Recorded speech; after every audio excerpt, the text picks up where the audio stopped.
I'm Chesley McNeil, and this is your Omega Minute.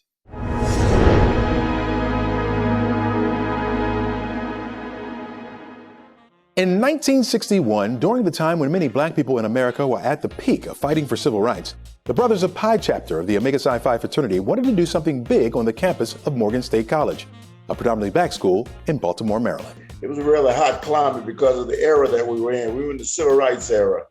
So as a result of that, we felt the heat, if you will, of the civil rights movement. So we were very aware of what was going on. The atmosphere on the campus was one where the students were ready. We were ready to have some action. Wanting to make a huge mark, the Brothers of Pi chapter looked past the civil rights leaders of that time.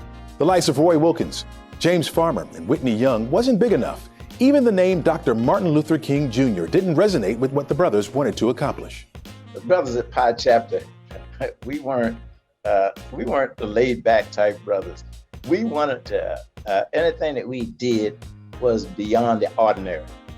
It would have been ordinary to have Dr. Martin Luther King or some of the others, but to have Malcolm X was special. Who taught you to hate the shape of your nose and the shape of your lips? Who taught you to hate yourself from the top of your head to the soles of your feet? We want you to come to the school to talk, to talk.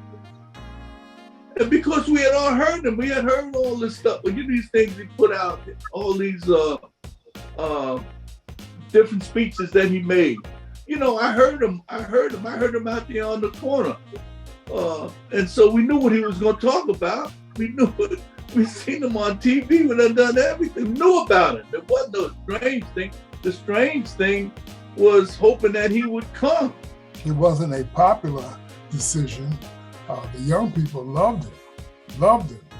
But the older Negroes, as we were called at that time, shied away from it. Brothers Oliver Jackson and Sam McNeil, both from New York, decided to drive to Harlem, where Minister Malcolm X led Temple No. 7, and asked him personally would he come to Morgan State College, and he agreed.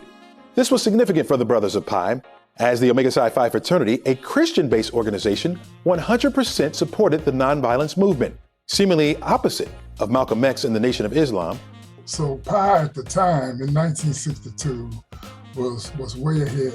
They have a saying at Pi sets the pace, and that's exactly what they did when they brought Malcolm to Morgan. It also helped that then college president Dr. Martin David Jenkins encouraged his students to be progressive. At no point did I ever hear anything that, said, well, let's not do that. Let's do this.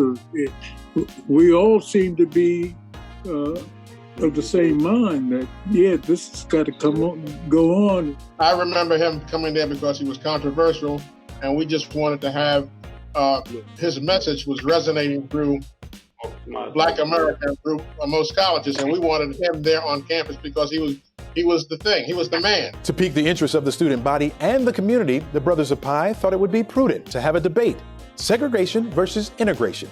The entire student body was in favor of him coming anyway. It was a groundswell of support, whether for him coming to campus. Up next, we'll meet the one professor at Morgan State College that the brothers thought would be perfect to go head-to-head with Malcolm X.